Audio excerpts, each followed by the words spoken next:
Good morning students. आज हम standard 7 civics chapter 3 state government को पढ़ेंगे। राज्य सरकार, स्टेट गवर्नमेंट जिसको राज्य सरकार मतलब एक राज्य के अंदर जो गवर्नमेंट होता है उसके बारे में, एक स्टेट के अंदर जो गवर्नमेंट होता है उसके बारे में हम पढ़ेंगे।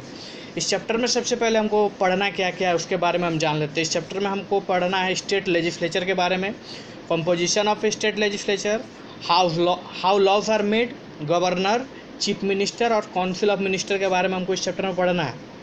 तो let's get started. India is one of the biggest democratic country in the world. It is called A union of states with 29 states and 7 union territory. India जो है वो मतलब एक one of the biggest democratic country है world में, मतलब biggest democratic countries में से एक है. It is called A union of states, इसको यूनियन ऑफ स्टेट्स कहते हैं. इसमें 29 स्टेट्स और 7 यूनियन टेरिटरीज है. There are 2 levels of government where the power is divided between the centre and the state. Government का जो पावर है वो 2 लेवल में है, आपका सेंटर और स्टेट में बटा हुआ है. In other words India has a federal form of government. हम कह सकते हैं इंडिया में फेडरल फॉर्म ऑफ गवर्नमेंट है.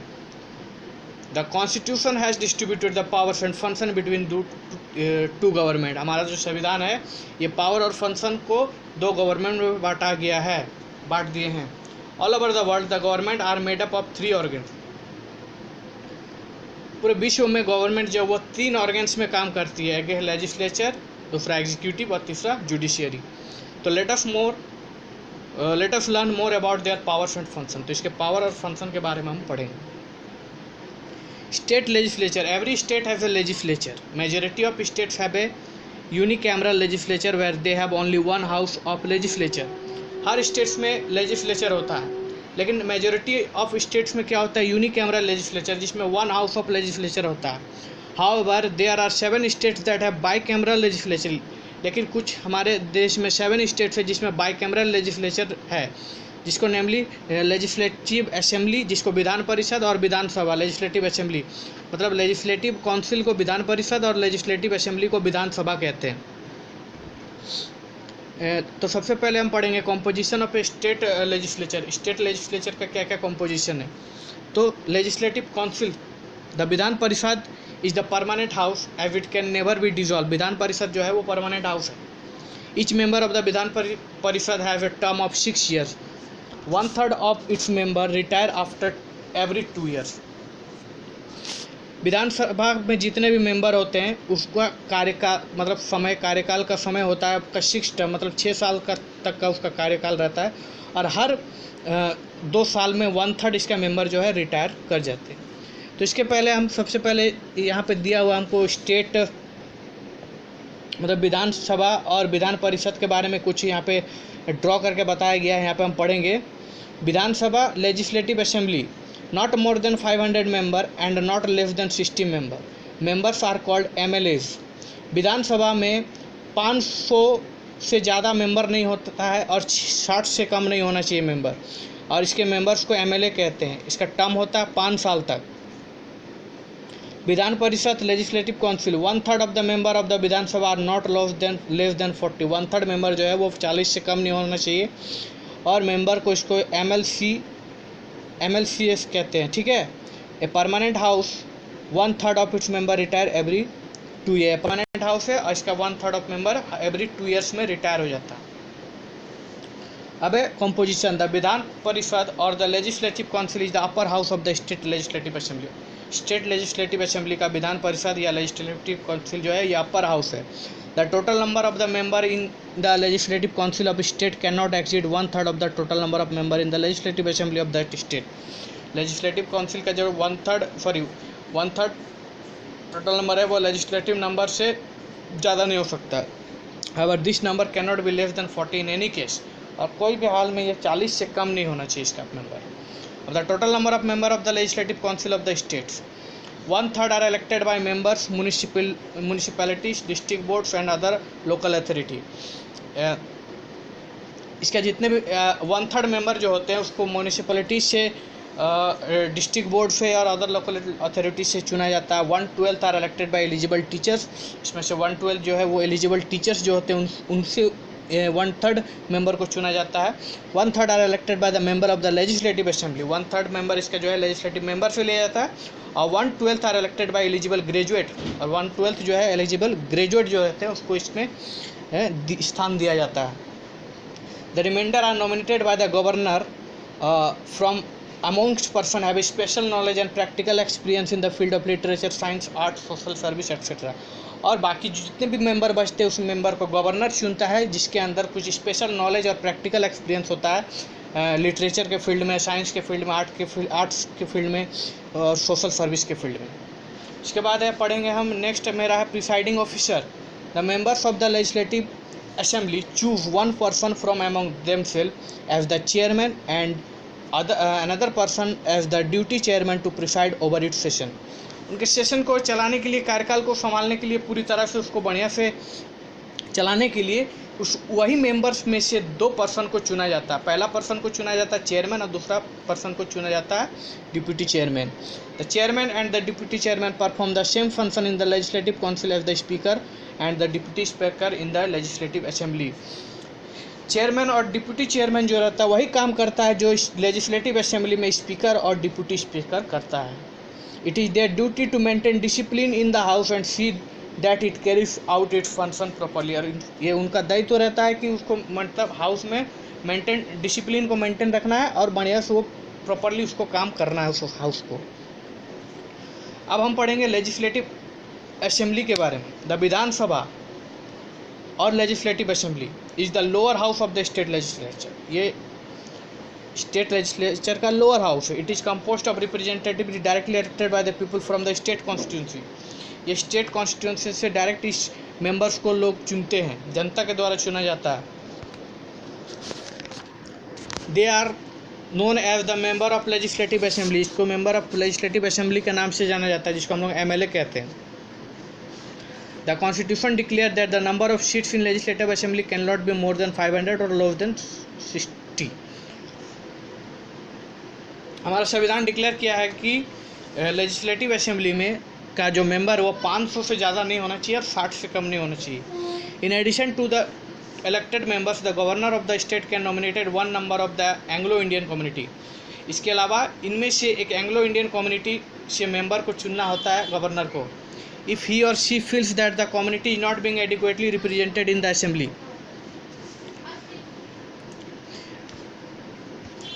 the legislative assembly has a term of 5 years। इसका टर्म 5 ईयर होता है और उसको असेंबली में एडिक्वेट रिप्रेजेंटेड करना होता है। उसके बाद आपका presiding officer. The presiding officer of the Vidhan Sabha is the speaker. इसका प्रिसाइडिंग ऑफिसर जिसमें चेयरमैन और डिप्यूटी चेयरमैन था, इसमें स्पीकर और डिप्यूटी स्पीकर होता है, उसी के जैसा काम रहता है। The function of the speaker is to preside over the meeting of the house. इसमें मीटिंग मतलब हाउस में मीटिंग करता है। He she also to ensure that debates and proceeding are carried out peacefully. उनका दायित्व होता है कि वहाँ पे डिबेट जो है वो पीसफुली, लोगों के द्वारा जो डिबेट होता है वो पीसफुली हो। The speaker has the power to take action against member who do not maintain order. जो ऑर्डर मेंटेन नहीं करता है उसके पास स्पीकर उसके खिलाफ एक्शन ले सकता है, उसके पास ये पावर रहता है। Whenever there is equality of votes the speaker has the right to cast a vote. जब वोटिंग सिस्टम होता है तो स्पीकर को भी इसमें वोटिंग के थ्रू ही चुना जाता है। The speaker have the deputy speaker preside over the house in the absence of speaker. और डिप्यूटी स्पीकर जो रहता है बाई चांस अगर स्पीकर नहीं आते तो डिप्यूटी स्पीकर उनका काम को संभालते हैं उनके एब्सेंस में। उसके बाद term. The Vidhan Sabha has a term of 5 years which can however be dissolve even earlier by the government on the request of the chief minister. Vidhan Sabha का जो कार्यकाल है वो 5 साल का होता है, लेकिन चीफ मिनिस्टर और गवर्नर के अगर द्वारा इसको डिजॉल्व भी किया जा सकता है जल्दी। On the other hand the governor can also extend a Vidhan Sabha term during state of emergency. लेकिन स्टेट ऑफ इमरजेंसी में इसको आप बढ़ा भी सकते हैं। उसके बाद session. The Vidhan Sabha meets at least twice a year. Vidhan Sabha का सेशन जो है साल में 2 बार होता है। The interval between the 2 session can not be more than 6 months। और 2 सेशन के बीच का 6 महीना से ज़्यादा अंतराल नहीं होना चाहिए। At least 1/10 of the member should be present during the session. और सेशन में जब चलता है तो उसमें कम से कम 1/10 मेंबर को पहुंचना होता है वहाँ पे अटेंड करने के लिए। अब qualification required for the membership of A state legislature, तो इसका क्वालिफिकेशन क्या होता है, आपको क्या क्वालिफिकेशन होता है इसका मेंबर होने के लिए। To become a member of legislative assembly or the legislative council a person should have a following qualification, ये सब क्वालिफिकेशन आपके अंदर होना चाहिए। He she must be a citizen of India, आपको तो पहले भारतीय नागरिक होना चाहिए, मतलब citizen of India. He must at least 25 years of age for getting elected to the Vidhan Sabha and 30 years to the Vidhan Parishad. विधानसभा के मेंबर होने के लिए आपका उम्र 25 साल होना चाहिए, विधान परिषद में आपका मेंबर होने के लिए आपका उम्र 30 साल होना चाहिए। He she must be registered voter in that state, और उस स्टेट में आपका वोटर कार्ड मतलब वोटर कार्ड होना चाहिए, उसमें वोटर रजिस्टर्ड होना चाहिए। He she must not have any office profit under the government, सरकार के द्वारा कोई भी दिया हुआ आपका कोई प्रॉफिट नहीं होना चाहिए। He must not be mentally unsound और have been proclaimed a criminal by the law of the state, आपका मतलब आपके खिलाफ कोई क्रिमिनल केस वगैरह नहीं चलना चाहिए, आपका मतलब कैरेक्टर साफ होना चाहिए।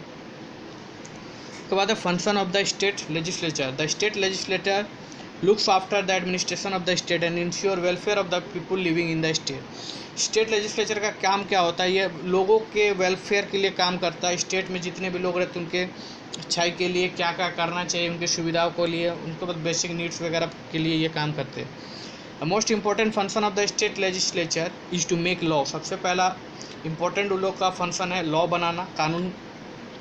इन India the constitution has demarcated subject on which the central और the state government can make law. संविधान में हमारा दिया गया है कि आप स्टेट गवर्नमेंट और सेंट्रल गवर्नमेंट दोनों लॉ बना सकते हैं into the union list, state list and the concurrent list. Union list, state list और कॉन्करेंट लिस्ट के थ्रू था। State list content subject on which only the states government can make law. State इस list में आपका सरकार अपने states के लिए उसमें लॉ बना सकते हैं। Sometime the state government also make law on subject mention in the concurrent list, concurrent list में जो सब्जेक्ट रहता है उसके हिसाब से वो लॉ बना सकता है। उसके बाद है आपका the state government, the member of the state legislative also have certain electoral powers, इनके मेंबर के पास इलेक्टोरल पावर होता है। Member of the Vidhansabha are a part of electoral college and participate in the election of president of the country, ये participate भी कर सकते हैं। They elect member of the Rajyasabha and 1/3 member of the legislative council, ये राज्यसभा के 1/3 member Rajya Sabha के member को elect कर सकते हैं और लेजिस्लेटिव काउंसिल के 1/3 मेंबर को ये इलेक्ट कर सकते हैं, चुन सकते हैं। The members of the Vidhansabha elect speaker and deputy speaker who looks after proceeding the assembly and ensure that the discipline in the house is maintain. Vidhansabha के जो मेंबर होते हैं वो स्पीकर और डिप्यूटी स्पीकर को चुन सकते हैं जिससे वो डिसिप्लिन मेंटेन कर सके इसमें। The proceeding of the Vidhansabha Parishad are conducted by the chairman, Vidhan Parishad का प्रोसीडिंग जो है चेयरमैन के द्वारा होता है, who is elected by the member, जिसको मेंबर के द्वारा ये चुना जाता है। इसी preside over meeting and maintain discipline and order in the house, वो मीटिंग करता है और डिसिप्लिन मेंटेन करता है। In the absence the deputy chairman takes his responsibility, और उसके एब्सेंस में डिप्यूटी चेयरमैन उसका काम करते हैं। अब हम पढ़ेंगे how laws are made. The proposal to make a law is presented in the form of bill in the legislator, law बनाने का जो प्रपोजल है वो बिल के फॉर्म में लेजिस्लेचर में मिलता है, दिया जाता है। Bills introduce in legislator are discuss debated and voted upon, bill जो रहता है वो उसमें डिस्कस किया जाता है वहाँ पे। There are 2 kinds of bill, ordinary bills and money bills. Bill 2 तरह के होते हैं, ऑर्डिनरी बिल और मनी बिल। सबसे पहले पढ़ेंगे ordinary bill. An ordinary bill can be introduce in the upper or lower house, ordinary bill जो होता है उसको अपर और लोअर हाउस में इंट्रोड्यूस किया जाता है। It is discuss debated and then voted upon, इसमें डिस्कस किया जाता है, उसमें डिबेट होता है, उसके बाद उसके ऊपर वोट किया जाता है कि इसको पास करना है या नहीं करना है। Once the Vidhansabha passes the bill it is sent to the Vidhan Parishad, और विधानसभा से वो बिल पास होकर विधान परिषद में जाता है फॉर डिबेट एंड डिस्कशन, फिर वहाँ पे जाके भी उस बिल पे डिबेट और डिस्कशन होता है। The Vidhan Sabha can not keep the bill pending for more than 6 month, और 6 महीना तक वहाँ पे विधानसभा में वो बिल नहीं रहना चाहिए, 6 मंथ के अंदर वहाँ से पास कर देना चाहिए। The deadlock occurs when either of the houses reject the bill और make suggestion for any improvement, दोनों हाउस में से अगर कोई भी हाउस उसको रिजेक्ट कर दिया तो वो डेडलॉक हो जाता है। The governor then calls a joint session of the 2 houses and the bill is to put to vote, उसके बाद गवर्नर उसमें दोनों हाउसेस के लोगों को बुलाते हैं और उसमें बिल के बारे में डिस्कस होता है। The Vidhan Sabha has a numerical advantage over the Vidhan Parishad. विधानसभा को विधान परिषद से बहुत सारे एडवांटेज होते हैं। नेक्स्ट है आपका money bill. A money bill can be introduce only in Vidhansabha. Money bill जो है वो विधानसभा में इंट्रोड्यूस किया जाता है। After the bill is passed by the Vidhansabha it is sent to the Vidhan Parishad where it can be kept for not more than 14 days. Vidhansabha में bill पास होने के बाद वो विधान परिषद में जाता है, वहाँ पर आप 14 दिन तक उस बिल को 14 दिन के अंदर वहाँ से फिर को आपको सेंड करना पड़ता है। द विधान परिषद can only make it's recommendation. इसमें आप विधान परिषद सिर्फ उसका रिकमेंडेशन को बना सकते हैं। The bill is always passed in the form in which the Vidhan Sabha passed. जिस तरह विधानसभा में बिल पास होता है उसी तरह वो बिल पास होता है। The state budget is a form of money bills. राज्य का जो बजट होता है स्टेट बजट वो आपका मनी बिल का ही फॉर्म है। It outlines the income and expenditure of the state and allocation of the resource to different department. इसमें आपका एक स्टेट का इनकम और एक्सपेंडिचर है और रिसोर्सेस है, डिफरेंट डिपार्टमेंट का रिसोर्सेस है। The budget is also tablet in the Vidhan Sabha. Budget जो है वो विधानसभा का टैबलेट के नाम से भी जाना जाता है। नेक्स्ट है आपका गवर्नर। गवर्नर मतलब होता है राज्यपाल, मतलब एक स्टेट का राज्यपाल, उसके बारे में पढ़ेंगे। The governor is the constitutional head of the state. Governor जो है वो हेड का कॉन्स्टिट्यूशनल हेड होता है स्टेट में। The entire administration run in his her और नेम। इन्हीं के नाम से पूरा एडमिनिस्ट्रेशन काम करता है या चलता है। The governor is appointed by the president of India. Governor को प्रेसिडेंट ऑफ इंडिया मतलब भारत का जो भारत का जो आपका प्रधानमंत्री होता है वो उनको चुनता है। On the advice of the council of minister headed by the prime minister. The term of the governor is normally 5 year. 5 साल का इनका कार्यकाल होता है। However the president have the power to remove the person before his or her tenure gets over. लेकिन president जो होते हैं वो तो प्रेसिडेंट का ये पावर होता है कि उसको हटा सकते चाहे उसका कार्यकाल समाप्त हो या ना हो।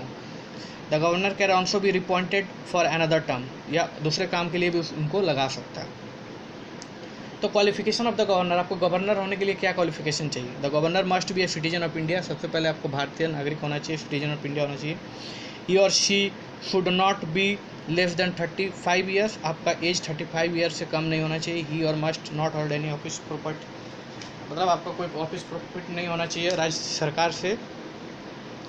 ही और she must not be an elected member of the parliament और एनी स्टेट लेजिस्लेटिव। आप ना मेंबर ऑफ पार्लियामेंट और ना ही स्टेट लेजिस्लेटिव के मेंबर हो सकते हैं। ही और she must be resident of the state to which he और शी अपॉइंटेड एज गवर्नमेंट। और आप जिस राज्य के लिए गवर्नर बनेंगे उस राज्य में आप उस राज्य का मतलब रेसिडेंट होना चाहिए, वहीं से आप बिलोंग करना चाहिए, उसी राज्य से में आप रेसिडेंट होना चाहिए, आपका आवास वहीं से आपका होना, आवास होना मतलब वहाँ से आप बिलोंग करते हैं, ये होना बहुत ही ज़रूरी होता है। अब powers and function of the governor. The governor invite the leader of the party which has won majority of seats in the state election to form the government। Governor क्या करते हैं राज्य सरकार में उस पार्टी जीते हुए पार्टी को जो जिसको ज़्यादा सीट मिलता है उसको उसके साथ गवर्नर मतलब सरकार बनाती है और उसको चलाती है। The governor appoint the chief minister. Governor ही chief minister council of minister को अपॉइंट करते हैं and all other high ranking official. और स्टेट्स के अंदर जितने भी बड़े बड़े पद होते हैं वो गवर्नर ही उनको दिलवाते हैं। इसी also has the power to dissolve the Vidhansabha. इनके पास ये विधानसभा को डिसॉल्व करने का भी पावर रहता है। Bills can become law only if they are signed by the governor. Bills जो है वो लॉ तभी बनेगा जब उसके ऊपर गवर्नर का साइन होगा। The governor is consulted by the president in the appointed of जज to the high court. Governor और प्रेसिडेंट मिलकर ही हाई कोर्ट के जजों का पद को भी मतलब चुनते हैं। If the government feels that particular state government is not functioning as per constitution he she can send a report to the president. अगर गवर्नमेंट को लगता है कि उस राज्य में संवैधानिक तौर से काम नहीं हो रहा है तो वो उसका रिपोर्ट प्रेसिडेंट को भेज सकते हैं। This could lead to president rule in the state. इसीलिए प्रेसिडेंट रूल स्टेट्स में है। उसके बाद है आपका चीफ मिनिस्टर। चीफ मिनिस्टर मतलब मुख्यमंत्री। The leader of the party which have the majority in assembly is appointed as the chief minister of the party. Assembly में जिस पार्टी को सबसे ज़्यादा वोट मिलता है, जिसका दबदबा रहता है, जिसको ज़्यादा सीट्स मिलते हैं, उसी पार्टी से एक चीफ मिनिस्टर बनता है। The chief minister is then invited by the governor to form a new ministry. उसके बाद चीफ मिनिस्टर, गवर्नमेंट उस चीफ मिनिस्टर से मिलते हैं और वो नया अपना मिनिस्ट्री स्टार्ट करते हैं। The chief minister select the minister from among his और हिज कॉलेग्स इन द लेजिस्लेचर में जितने भी उसके उसी से वो मिनिस्टर को चुनते हैं। This minister form the council of minister और द स्टेट कैबिनेट, और यही मिनिस्टर बन के काउंसिल ऑफ मिनिस्टर और स्टेट कैबिनेट बनते हैं। अब आपका power and function of the chief minister. Chief minister का पावर क्या है और उनका फंक्शन क्या है। The council of minister are appointed by the government on the advice of chief minister. Council of minister मतलब राज्य में और जितने भी मंत्री पद होते हुए मंत्री पद आपका चीफ मिनिस्टर के एडवाइस से ही, उन्हीं के एडवाइस के द्वारा उनको वो पद दिया जाता है। The chief minister serve as a link between the council of minister and the government. Chief minister जो है वो काउंसिल ऑफ मिनिस्टर और गवर्नर के बीच का एक लिंक है। The chief minister coordinate the work of different department. अलग अलग डिफरेंट डिपार्टमेंट के कामों को चीफ मिनिस्टर देखते हैं। As the head of the legislature and the council of minister, the chief minister hold the responsibility of the government of the state. क्योंकि वो legislature का हेड होता है, काउंसिल ऑफ मिनिस्टर का हेड होता है, वो पूरा गवर्नमेंट मतलब एक स्टेट का पूरे गवर्नमेंट को वो उसका रिस्पॉन्सिबिलिटी होता है देखभाल का। If a vote of no confidence is passed against the government in the assembly, the entire ministry have to resign. और अगर असेंबली में वोट होगा, नो कॉन्फिडेंस वोट अगर पास होता है तो पूरे मिनिस्ट्री को रिजाइन करना पड़ेगा। It is the responsibility of the chief minister to maintain good relation with the central government. और चीफ मिनिस्टर का काम होता है कि उनका जो है सेंट्रल गवर्नमेंट के साथ उनका रिलेशन बढ़िया बना के रखें। नेक्स्ट है आपका काउंसिल ऑफ मिनिस्टर क्या होता है। The council of minister is the executive body of the state that carry out the day to day administration of the state. Council of minister मतलब जितने भी मिनिस्टर्स होते हैं वो स्टेट का एक एग्जीक्यूटिव बॉडी होते हैं जो डे टू डे एडमिनिस्ट्रेशन करते हैं स्टेट्स के। It advises the government on important issue and takes all policy decision. जितने भी इम्पोर्टेंट इशू रहते हैं, ऑल पॉलिसी डिसीजन रहता है, इसमें ये क्या करते हैं, गवर्नर को एडवाइस देते हैं कि ऐसा करना चाहिए, ये होना चाहिए। The council of minister is answerable to the legislative houses and remains in office as long as it has to support the majority in the assembly. और उन्हीं को वो सब जवाब दिया जाता है जो उनको काम करने के लिए दिया जाता है। उस सब काम को कितना हो रहा है, कैसे हो रहा है, क्या आपका मतलब आगे के बारे में क्या, ये सब उन्हीं को, ये सब का आंसर उनको देना पड़ता है। There are 3 category of council of minister at the state level. State level में 3 तरह के काउंसिल ऑफ मिनिस्टर होते हैं। पहला आपका कैबिनेट मिनिस्टर, दूसरा होता है मिनिस्टर ऑफ स्टेट और तीसरा होता है deputy minister. A cabinet minister hold the overall charge of 1 or more portfolios and may be assisted by the minister of the state and deputy minister। Cabinet minister जो है वो overall charge उन्हीं के ऊपर रहता है और उन्हीं के अंडर मिनिस्टर ऑफ स्टेट और डिप्टी मिनिस्टर काम करते हैं। The cabinet makes all the important decision and policy. Cabinet जो है जितने भी महत्वपूर्ण डिसीजन पॉलिसीज रहते हैं वो इसमें काम करते हैं। It play an important role in the legislature at the time of law making. Law making जब कानून बनाया जाता है या कुछ भी लॉ मेकिंग बॉडी होता है तो इसमें ये इम्पोर्टेंट रोल इनका रहता है। Help in the preparation of the budget, budget का प्रिपरेशन करना and follows direction given to it by the central government. Central government से कुछ अगर डायरेक्शन दिया जाता है तो डायरेक्शन को किस तरह पालन करना है, इसमें यही कैबिनेट मिनिस्टर्स का ही सबसे बड़ा योगदान रहता है। Thank you.